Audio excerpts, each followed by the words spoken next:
Après l'entrée des FAMA hier mardi dans la ville de Kidal, plusieurs défis restent à relever. Nous en parlerons en début de journal.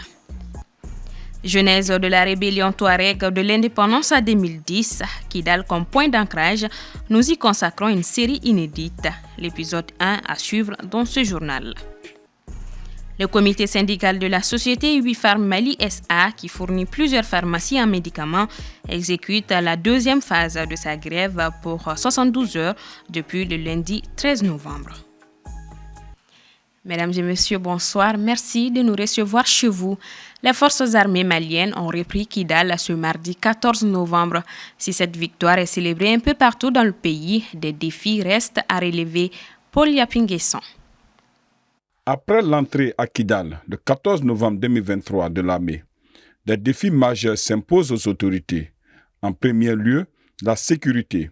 Les troupes restantes de la SEMA qui ont quitté sont, selon certaines informations, dans les alentours de la ville et pourraient décider de lancer des attaques. Les principaux responsables ont déjà assuré qu'une nouvelle étape de la guerre s'ouvrait. La vigilance est donc de mise pour les FAMA et les autorités. Le gouverneur de Kidal, le colonel Fodé Malik Sissoko, a dans un communiqué daté du 15 novembre imposé un couvre-feu de 20h à 6h du matin sur toute l'étendue de la région. Ensuite, en l'absence de l'État, les groupes armés ont pris l'habitude d'administrer les territoires sous leur contrôle. Le premier objectif, après cette récupération de Kidal, c'est la restauration de l'autorité de l'État. Kidal, depuis 10 ans, était une exception de gestion. Kidal a échappé à l'administration malienne. Kidal n'était pas du tout soumise à la République du Mali et Kidal n'était pas du tout administré par la République.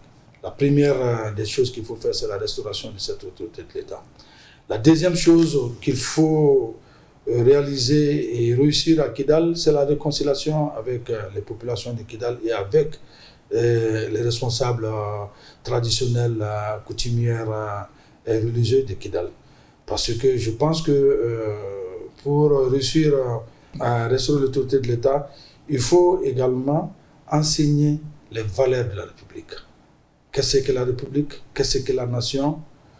Qu'est-ce que le patriotisme? Pour que nous soyons tous à la même enseigne et que nous puissions tous être sous le même drapeau, sous les mêmes institutions, sous les mêmes règles, sous les mêmes lois et sous les mêmes conduites morale, légale et républicaine. Il faudra également songer, après l'entrée des FAMA à Kidal, au redéploiement de l'administration publique. Et pour ce faire, le gouvernement, via le ministère de la Sécurité, a instruit à tous les chefs des unités de la police à se rendre dans le corps de la police pour le déploiement à Kidal.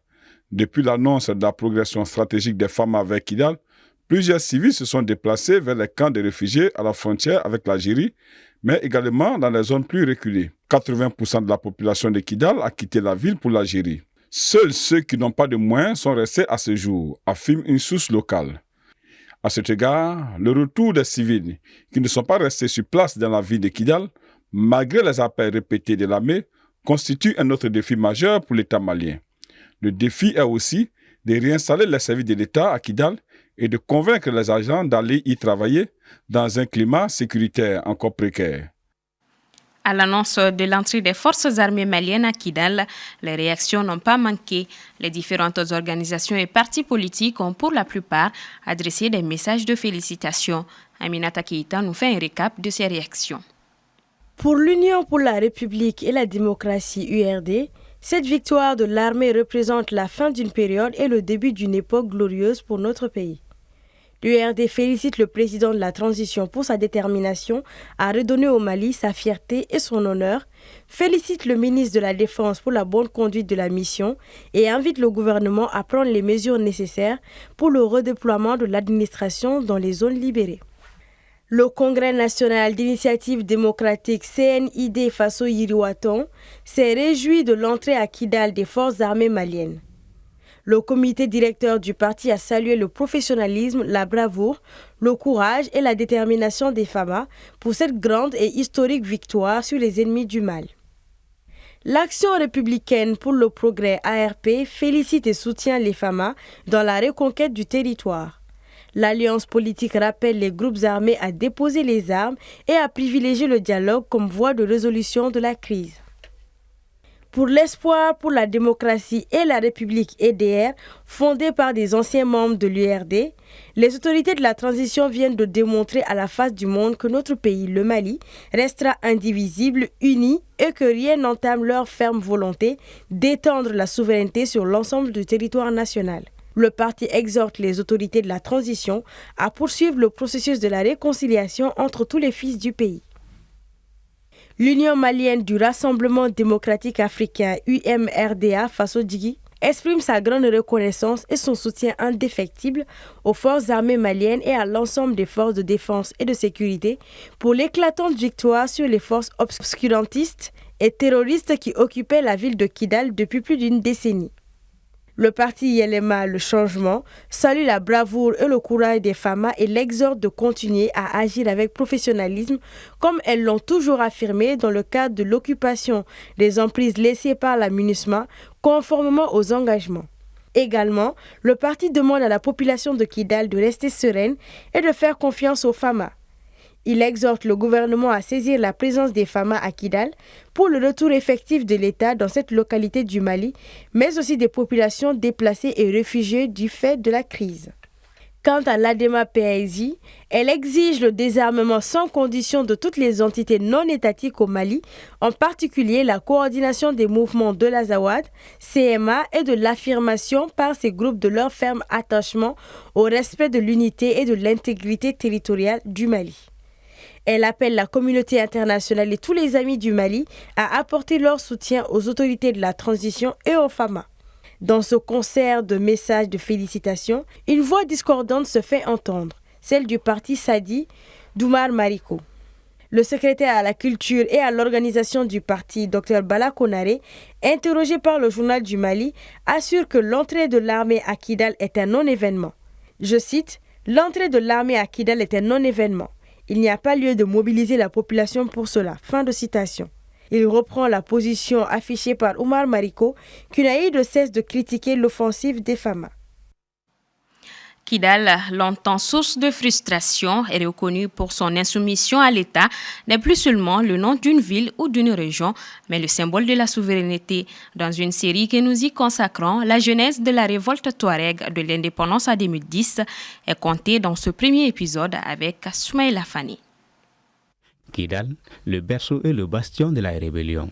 Cette ville à plus de 1500 km de Bamako est celle d'où a germé les différentes rébellions qui ont secoué le pays. Les premières graines de la rébellion touareg ont été sémées en 1963. Le régime de l'USRDA a géré la première rébellion, mais ils ont gagné, ce régime a gagné. Pourquoi? Parce que 3 ou 4 conditions indispensables pour une victoire étaient réunies. La première, c'est une politique accompagnée par la nation. Deuxième condition, une armée forte. Troisième condition, une diplomatie constructive. Le Mali avait une diplomatie extraordinaire vis-à-vis de l'étranger. En janvier 1991, les accords de Tamaracet conclus sous l'égide de l'Algérie mettent fin à la rébellion. Ils sont signés côté rebelle par Iyad Agali, mais qui ne sera pas suivi par tous ces hommes. Les dissidents continuent le combat jusqu'à la signature du pacte national le 11 avril 1992. Ces accords de Tamaracet-là, alors, avaient pour objectif de maintenir la paix. Voyez-vous, parce que les régimes qui étaient sur place, alors les régimes de Moussa Traoré, alors commençaient à avoir des problèmes. À Bamako ici d'abord, avec les mouvements, c'était le début des mouvements démocratiques. Donc il y avait ces problèmes-là. Ensuite, il y avait aussi ce qu'on appelait la rébellion au nord. Donc, il fallait trouver une solution à la rébellion. Et ce qui a amené alors, l'État à signer alors, les accords de Tamaracet. Mais il faut reconnaître que ces accords de Tamaracet-là, alors l'État a fait beaucoup de concessions. Parce que ces accords-là demandaient alors, la réduction de la présence des forces de sécurité dans les septentrions maliens. Ensuite, l'intégration des combattants de la rébellion au sein des forces armées et au sein de l'administration. Avec le pacte national, s'ouvre une nouvelle époque dans les relations entre les rebelles et le gouvernement. Les chefs de la rébellion se séparent. Certains choisissent l'intégration au sein des forces armées, d'autres par contre ont pris le chemin de l'exil et poursuivent leur carrière dans l'armée du colonel Kadhafi. En 2006, une rébellion suivie de négociations a fait entendre à nouveau le bruit des armes. Oui, malheureusement, parce qu'il y a eu une très mauvaise gestion dans la gouvernance et dans la gestion des rébellions. Les accords étaient faits pour donner des primes à ceux qui font la rébellion. Ainsi, on intègre un certain nombre de rebelles parce qu'ils ont tué des Maliens ou bien parce qu'ils ont pris des armes contre les Maliens. On les amène au niveau de l'État, on leur donne la promotion, ils sont ce qu'ils sont. Et ça crée des problèmes. Ça crée des problèmes parce que les autres camarades de ceux-ci qui n'ont pas eu leur part vont revendiquer. C'est ce qui a fait que les rébellions ont repris de manière très rapprochée. Et mieux, on n'en a pas fini. Même celle de 2012. De retour au Mali en 2010, Bilal Ak Acherif, après ses études en Libye, fait partie des initiateurs du nouveau mouvement indépendantiste dénommé Mouvement national de l'Azawad, qui va déclencher la guerre. L'actualité, c'est aussi la deuxième édition du Forum de la société civile sur la réforme du secteur de la sécurité, ouvert ce mercredi 15 novembre avec comme thème « Co-construire un avenir sécurisé, perspectives et défis de la réforme du secteur de la sécurité au Mali ». Assitoumani Koulibaly. C'est un rendez-vous annuel qui vise à imprégner la société civile sur les concepts sécuritaires au Mali. Organisé par l'Alliance citoyenne pour la réforme du secteur de la sécurité qui regroupe plusieurs organisations, cette deuxième édition du Forum sur la sécurité est particulière de par la dimension actuelle de la question sécuritaire au Mali. Avec comme thème « Co-construire un avenir sécurisé, perspectives et défis de la réforme du secteur de la sécurité », plusieurs organisations ont pris part à cette journée d'échange et de partage d'expériences. Cette année, on a placé les thèmes sous le signe de la co-construction de la sécurité. Aujourd'hui, nous sommes dans une dimension de la sécurité qui est holistique. Il y a un processus de réforme du secteur de la sécurité qui est en cours depuis plusieurs années. Les autorités s'attellent à faire de cette réforme, de ce processus, une réussite. Et cette réforme, dans sa conception, met l'accent sur la sécurité humaine. Et qui parle de sécurité humaine parle de plusieurs aspects, plusieurs niveaux. Et à chaque niveau, et les civils et les militaires sont impliqués. Donc la particularité, c'est véritablement de traduire en acte, en réalité, les discussions sur cette implication de tout le monde dans la construction de la sécurité. Les organisateurs attendent des résultats positifs à l'issue de ces 2 jours de discussion. Les différents panels du forum portent sur la gestion des frontières, les perspectives économiques, les conditions des réfugiés et déplacements forcés, entre autres. Chaque panel, normalement, met l'accent sur un problème particulier, sur un défi particulier. Donc les attentes pour chaque défi posé, c'est d'être en mesure de dégager à travers les discussions des pistes de solutions qui peuvent être traduites en actions concrètes sur le terrain, en actions concrètes en termes de prise de décision. C'est véritablement là les attentes. À rappeler que le Forum sur la réforme du secteur de la sécurité se veut être un cadre d'échange de l'aspect sécuritaire en y proposant des solutions pouvant être gage d'une paix durable. Il a aussi pour but de faire participer la société civile dans les pistes de solutions. À l'issue de ces 2 jours, des recommandations seront faites pour l'atteinte d'une paix durable au Mali. Le programme ToScale a procédé ce mercredi 15 novembre au lancement du projet Inclusive Agribusiness Club Mali à l'hôtel Maïva Palace. Objectif, contribuer à la promotion de l'entrepreneuriat agricole et à la croissance économique inclusive, entre autres. Boubacar Essem Maïga et Djeneba Samaki. Inclusive Agribusiness Club est une initiative du programme ToScale qui est une organisation dédiée à la promotion du développement économique inclusif. dans les chaînes de valeur agricoles des pays africains. En lançant ce projet, Tuskel vise à rassembler des entrepreneurs et professionnels, ainsi que des acteurs du secteur agricole pour partager des connaissances, des expériences, des pratiques et des opportunités commerciales. Tuskel est un programme incubateur et accélérateur de partenariats public-privé agribusiness inclusif en Afrique. Et son but est de contribuer à la sécurité alimentaire et nutritionnelle et au développement inclusif et durable du secteur privé en Afrique. Ce programme intervient spécifiquement dans 10 pays d'Afrique de l'Ouest, de l'Est et du Nord, dont je cite le Mali, le Niger, le Burkina Faso, la Côte d'Ivoire, le Ghana, le Nigeria, l'Éthiopie, le Kenya, le Soudan du Sud et l'Égypte. Selon les organisateurs, l'événement de ce mercredi n'est qu'une étape du chemin à parcourir pour atteindre un développement économique durable et invite les entrepreneurs à une participation. Ce que nous souhaitons aussi, c'est que nous ayons beaucoup plus de membres, que les entrepreneurs intègrent le club et qu'ils fassent de ce club au fait